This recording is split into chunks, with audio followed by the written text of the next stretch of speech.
Konami is well known for many video games and game franchises that have stood the test of time, many of which originating all the way back to the arcade and NES days of the 1980s. Games such as Castlevania, Contra, and Metal Gear can all be considered favorites amongst gamers and often referred to as absolute classics.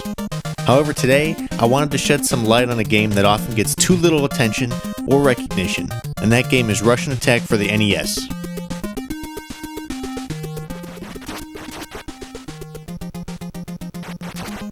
Originally released on the arcade in 1985, the game went by the title Green Beret in Europe and Japan, and Russian Attack in the US, a play on words linked to the ongoing Cold War at the time.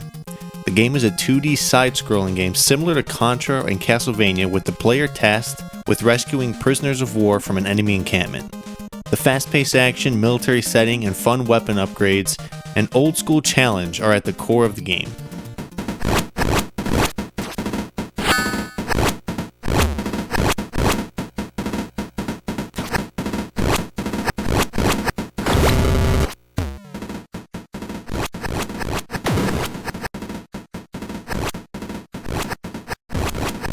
The game that I grew up with and still play today is Russian Attack, released on the NES in 1987. Sporting the Konami template of game art, this artwork features an American soldier as the focal point, firing his weapon with carnage raging all around him. I have always been a big fan of this artwork, and I've always thought it intrigued me to play the game and caused me to put it in and start the console up. Initially starting the game, one difference from the arcade game is initially apparent, and that's the music. These songs, although repeated through several stages, stand toe-to-toe with some of the NES greats. You can't help but hum these tunes for days after playing.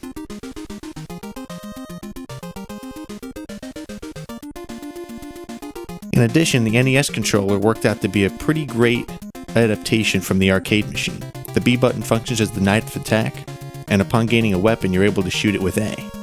One different control scheme that they implemented with this game as opposed to Castlevania or Contra is that the jump button is mapped to the up on the D-pad. I don't think this hinders the game, but it's definitely something to note as it was a relic of the era in gaming. In total, the game is 5 missions long, consisting of you defeating enemies, helicopters, jetpack-equipped villains, and avoiding other various hazards such as landmines. In this version, the main task is to locate an enemy weapon and destroy it rather than rescue POWs like the arcade version. But once you get started, all that matters is you're running to the right and you're knifing everything in sight. It's truly a lot of fun, and it gets your blood pumping when you play the game. Throughout the levels, the setting changes from various military-themed stages, which keeps it fresh. And one thing is for certain, you will hear this jingle a lot. The difficulty on Russian Attack, you guessed it, is old school NES hard, and only one hit from any hazard causing you to die. No health bar to be found. Although the checkpoints in the game offset this somewhat, it is still brutal to finish, and despite it being short, it can be rewarding when you get to that final screen. One interesting aspect of the game is how the developers decided to color code the enemies. You've got your standard guys running towards you, and they really aren't going to chase you. They're just going to kind of run indefinitely in a certain direction.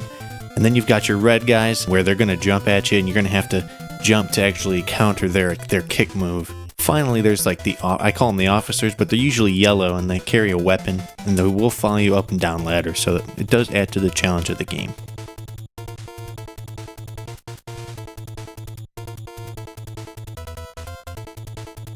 The way that the enemies do kind of run and consistently chase you is definitely reminiscent of the time in Hollywood. You had Stallone and Schwarzenegger and Commando and Rambo and these different movies where they would go out with just a knife or just a small weapon and take on an onslaught of enemies. And this is definitely reminiscent of the Hollywood influences at the time.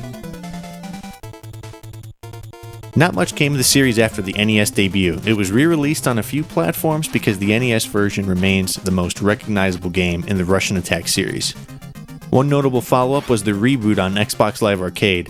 This was more of a 2D game that had more of a focus on stealth elements and high-intensity gameplay of the original, making it, in my opinion, a little bit less fun. I was never able to play the arcade machine, unfortunately, but it was recently released on the Nintendo Switch eShop under the Arcade Archives banner. All in all, Russian Attack is a challenging yet addicting game from the NES era that is often lost in the shuffle of phenomenal titles produced by Konami. The music and gameplay have that classic and tight feel, and the challenging levels will force you to push yourself and your reflexes to the limit. If given the chance, I definitely recommend checking out Russian Attack for the NES. Thank you so much for sticking around to the end of the video. Please consider subscribing to the channel and keep your eye out for the next Game Spotlight. Thanks and have a great day.